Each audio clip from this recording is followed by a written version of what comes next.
John Bernard, the principal of the high school, and I have met. He's got the draft of the EPP plan. The kids are identified. And essentially what it does is it takes the data that we have on the students' performance, everything from their previous MCAS scores, their Terra Novas, and it puts it all in one document, lists a series of goals and objectives for the student, and identifies what assessment they're going to take if it's not the state-based assessment to show that they've made the competency determination. But they either have to take the MCAS test again in that subject and score proficient or higher, or they have to take some other test, some other assessment. Correct, and it can be a locally determined benchmark assessment, so similar to the common assessments we have in place. And that's what we're going to get a little tutoring on the 22nd, is what has to be the content of that. There's also the AccuPlacer testing that we've been signed into doing, which means I think they can take it at any point in time. Just to clarify on this, because this is a new piece. First of all, when you say proficient, you're talking AYP, No Child Left Behind proficient, or you're talking MCAS proficiency. So, for example, where it says 91% of our 10th graders were proficient or above. Right. So it includes the advanced students as well. So it means 91% of our grade 10 students have made the cutoff, the requirement under the federal law, No Child Left Behind. Correct. All right. Now, this EPP is an alternative way for our student or any student in the Commonwealth to reach the No Child Left Behind benchmark. Yes. It's not, correct me if I'm wrong, it's not an alternative to simply passing MCAS at for the graduation requirement. You have to make it. You cannot qualify for an educational proficiency plan unless you're in the needs improvement category. Right. So you have to jump that first hurdle of more. So there'll be two forms of retest. There'll be the EPP retest and there'll be the failure retest. I guess I have a different understanding one than Dr. instead of the other. I was under the understanding that if they're in the needs improvement category, they do not qualify to graduate unless they have an EPP. Right. Satisfy their EPP. Right. Okay. And that's a new requirement. That's new. Right. But there's still discussion about that, and that's what led to this this new method. Because again, under the federal No Child Left Behind by 2014, every student must be proficient. And in Massachusetts, that's proficient on the MCAS. So you have that requirement that's here, and then you have the baseline for graduation purposes. Right. And that student has 5 opportunities to retake the MCAS to get into the needs improvement, which satisfies the graduation requirement. Then they could do the EPP to get as an alternative to the No Child Left Behind. So you have 2 You can barely see it. It's here. this small group here, this needs improvement group. This is the comparative chart. I find them very hard to read unless it's up close so you can see all the numbers. It gives you the percentage on top and it gives you the raw number of students below. But that's basically a graphic representation of math from the time that they were in the 4th grade. I would have to say, looking at statewide results and looking at other communities, our 91% proficient or above and our 60% scoring advanced is quite favorable compared to most other communities in the state in the math category. We're not 16th there.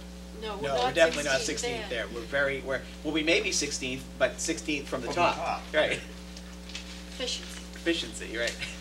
The meeting we're going to is going to be in Lawrence, and I know a couple of districts are struggling with upwards of 200 and 300 plans to write. And actually, I'll tell you. So we are in excellent shape, and I'm willing to bet, just from the experience we've had with trying to offer tutoring, we tend to get in a situation every year where we're prepared to offer tutoring to our kids that failed, but by the time a November retest comes in and goes, we don't have anyone left on the failure list. So we move then into the needs improvement. I'm willing to bet with our targeted programs at the high school, we're going to move most of those needs improvement kids along before we even have to go through a lengthy plan. I think we're in very good shape. One other piece to mention for the class of 2000, well, I've tied them in with 2010, they're really 2011. the 9th graders, who are this year's 10th graders, were the first to take science and tech. They need to pass the science and technology exam. We offer bio for graduation, and you're going to see, this is taken from John Bernard's presentation. We've made increases again in proficiency and advanced in the bio test. The kids who are in needs improvement will need an EPP for their determination, and we have a handful of kids, probably 3 kids according to that percentage. No, it's 2% this year. 1 or 2 kids who need to take the test over, and bio is reoffered again. The bio test is a little bit different. You know how I was talking about the how the 10th grade MCAS and ELA and math tend to be accumulative. The bio is an end of course test, so it is very much tied to the content of the course being offered in the 9th grade. They'll continue to take that in the 9th grade. They'll take that Yes. as freshmen, and Yep. the other 2 as sophomores. Yes. And the puzzle we're trying to solve now is how best to get the kids who need to take the test over again the help that they need. We've had some kids who've moved into district who need to take the test again. Without having them have to repeat the entire course, where in the day can we put some targeted assistance for them? We can go through fairly quickly, and if you're particularly interested in anything, we can zero in on it. The class of 2012 or last year's 8th graders. Again, consistent performance over time. The way the numbers work out, a percentage point drop ends up being about 2 kids moving off the proficiency and into the needs improvement category. So over time, again, fairly consistent. Had a little bit of a dip in the 6th grade, but again, building capacity over time. Grade 8, the algebra seems to be tricky for us, and we're going to have to pay attention to that as we go forward. But this was the first year that we offered algebra for all students in either the full or the half day. And there was even a more modified program that was offered to get kids up and running. So I think we're making progress. There was a learning-based class here at the middle school last year, and they finished in the 8th grade, and they also took algebra, and they all took the assessment. Just again, highlight for grade 7, I think our numbers for grade 7 and our ranking, and our 76% proficiency rating in math may not catch your eye, but I believe we ranked in the 20s, 21. 81, which is pretty good. And I think we're going to see this grow because of the pre-algebra. We finally have in place a nice solid sequence for kids who, when going into the 8th grade algebra, they've now had the prerequisite course to get them prepared for it, so we're not trying to do too much at one period of time. The grade 6 math transition seems to be showing improvement over time as well. We're not seeing a huge dip. We've actually been able to build upon their 5th grade experience with this particular class, and I think I need to attribute that to the Math Council has been working very hard. Barbara Lurvy and Diane Moody have been working very hard to continue to articulate with the groups that are sending and the groups that are receiving kids out of the middle school. And I think learning more about the programs that are taking place at the elementary and what the expectations are, the implementation of those common assessments that are presented in a very traditional format and preparing kids for transfer of knowledge has really worked to kind of build a bridge. There needs to be more work done, but we're feeling pretty good about what we've been able to achieve. And that's where I'd like to, for example, last year, the grade 5 math was 24th out of 306. I'd like to see what happens to them in the 6th grade, because our 6th grade this year was 79th out of 309. So I'd like to see, does that drop down when they get to the 6th grade? Obviously, then you can say, here's the issue, here's how we're going to fix it, or how we're going to approach it. So. That's good.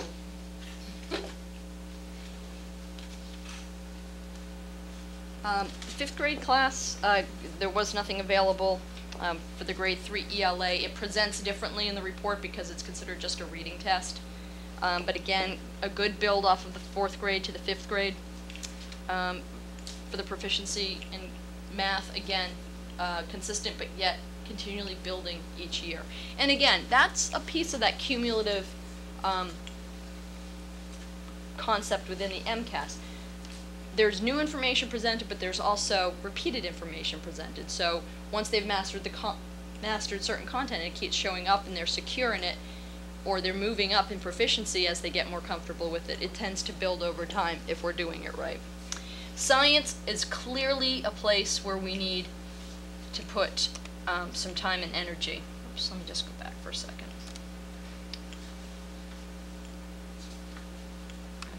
My link is not working. I'll do it without the graph.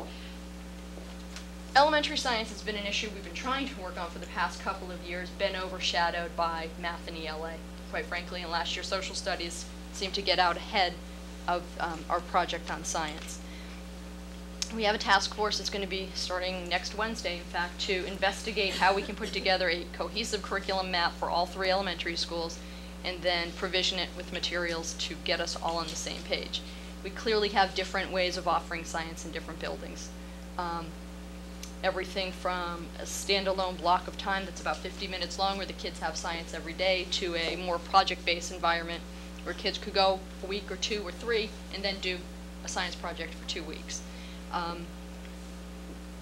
So our goal by the end of the year is to have a plan ready to roll out for next fall. So that's something we have been aware of, and people have been trying to get it off the ground. I'm very excited that it's become our #1 focus point this year.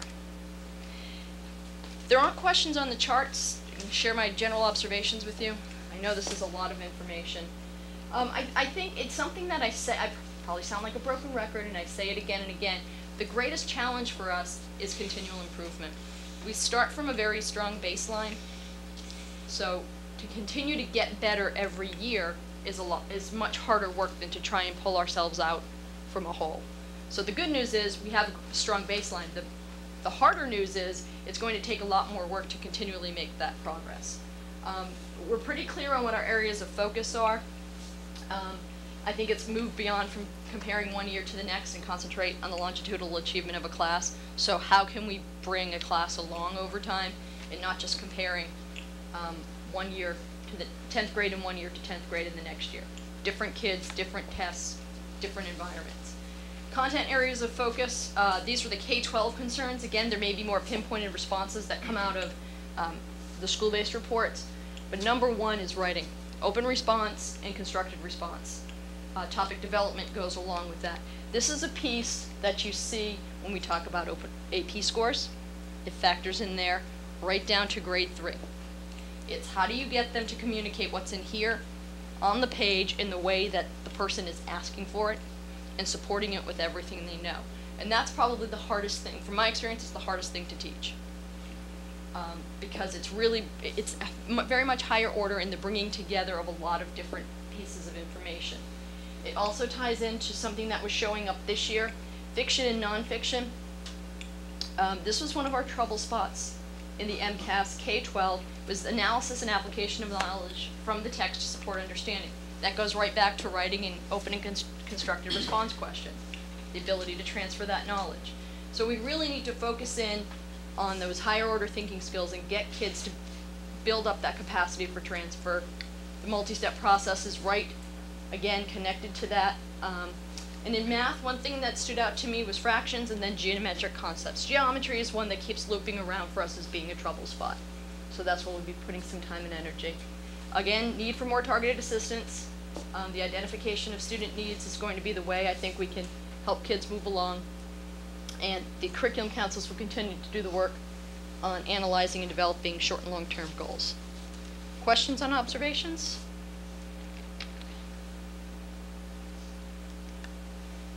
Targeted assistance. I think I've mentioned it a dozen times already. We requalified this year for Title I, which is government grant under the NCLB, No Child Left Behind banner. It gives money to the schools to provide tutoring in either literacy and math. We had the good fortune of adding literacy people at the elementary and the middle school this year, so we've directed the funds toward putting math tutors in place. Our qualifying schools are Hood, the Hood School, the Little School, and the Middle School. There's a formula that I process with the DOE, and they tell you, yes, this school, no, that school, yes, this school, based on our free and reduced lunch data.